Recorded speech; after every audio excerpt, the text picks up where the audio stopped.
To attach handles, you'll need them to be leather hard but still flexible.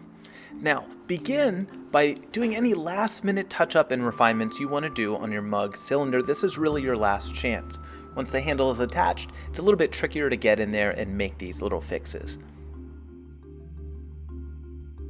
So your first consideration is to look at the mug and decide where the handle is going to go.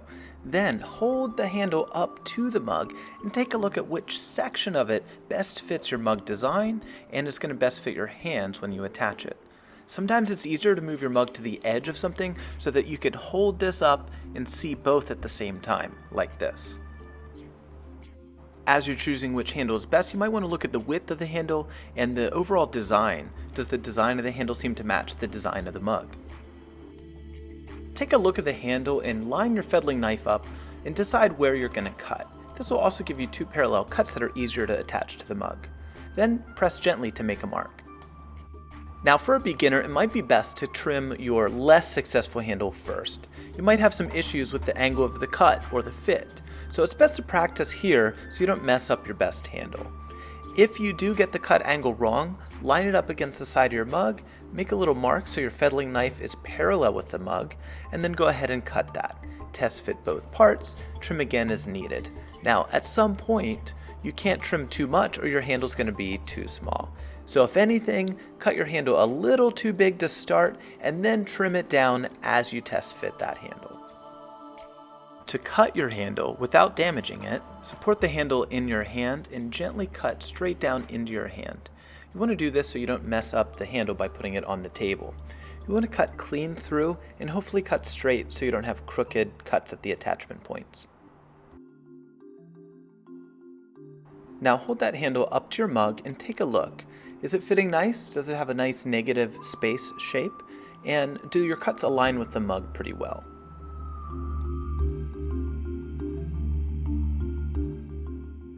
Now think about how the handle's looking, but also how your fingers fit. Now the clay is going to shrink a total of about 10% by the time it's final fired, so make sure you have a little bit of room. Your fingers shouldn't be too tight in here.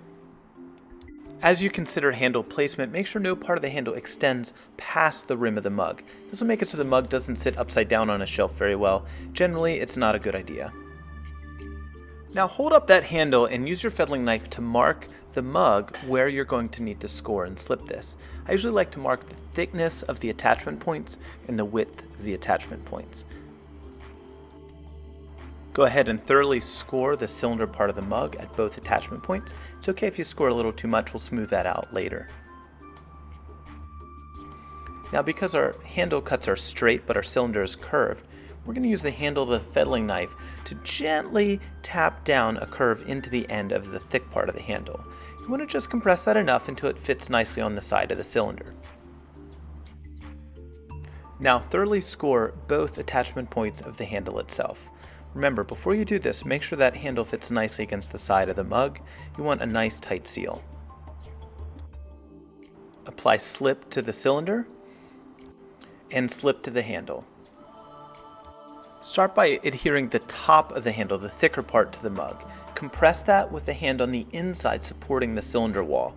Hold onto that handle in a gentle grip and compress that into the mug until there's no air gaps. Now gently push down on the bottom or thinner part of the handle until it makes contact with the slip. Sometimes I push it up just a little bit to ensure I have a nice curve on the handle and firm contact. Use your finger to smooth the handle onto the mug so that there are no seams on areas like this where the clay curves into the mug body. There might be a seam on the top part of the handle, but that is filled with slip right now. So gently rub that until the clay is adhered with no gaps. You can sometimes use the handle of a round tool to smooth in areas you have trouble reaching. Use a slightly damp paintbrush to clean up any excess slip, and this will help smooth out the connection point between the handle and the cylinder. You'll spend a little bit of time with your fingers cleaning up any stray marks or scratches on the mug until everything looks really nice to you. One of the other things you'll want to do is adjust the curve of the handle. Test fit your fingers in there and compress slightly if needed. Don't bend it too much or it'll crack. You may also want to dip your finger in some water and rub the handle to smooth it out as you go. This ensures that you have a very, very smooth, sleek, comfortable, organic handle shape.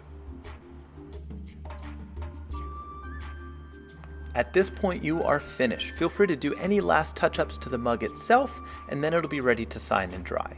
Now, one little option some people enjoy is a thumb rest. Take a little ball of clay and gently pinch it so it fits the contour of your thumb. Then you want to make sure it tapers out to a thin edge. You can place that on the top of the handle where your thumb would naturally fit. Test fit it, adjust it as needed until it looks good to you. Make sure this doesn't stick up past the rim of the mug though. If you like it, you can score and slip it and blend it in. Sometimes people put it upside down so it fits underneath your thumb. Whichever way feels comfortable to you is perfectly acceptable. Now remember, this is completely optional, so add this if it's something you're interested in. Try it out, test fit it, but you don't have to attach it to your mug if it doesn't make your mug better. Flip the finished mug onto its rim and give one last look at the foot. Get rid of any little goobers, smooth and refine the transition from the foot to the wall and the foot to the base. When you are finished, you can sign the bottom of this mug indicating it is finished. Now, I never put dates on the bottom of mugs because mugs don't expire. Don't bother with that. Usually just your first name or your initials. Finding a tool that you can stamp by pressing into the clay to make letters is a little bit of a better option than scratching it in. This is my maker's mark. Now, if you're making this mug in a shared studio or a classroom, make sure you're also labeling it with any other important information, like class period or section number. So you're now done. Let this dry slowly so the handle doesn't crack from drying faster than the cylinder. Drape a thin piece of plastic over top of this so it dries more slowly.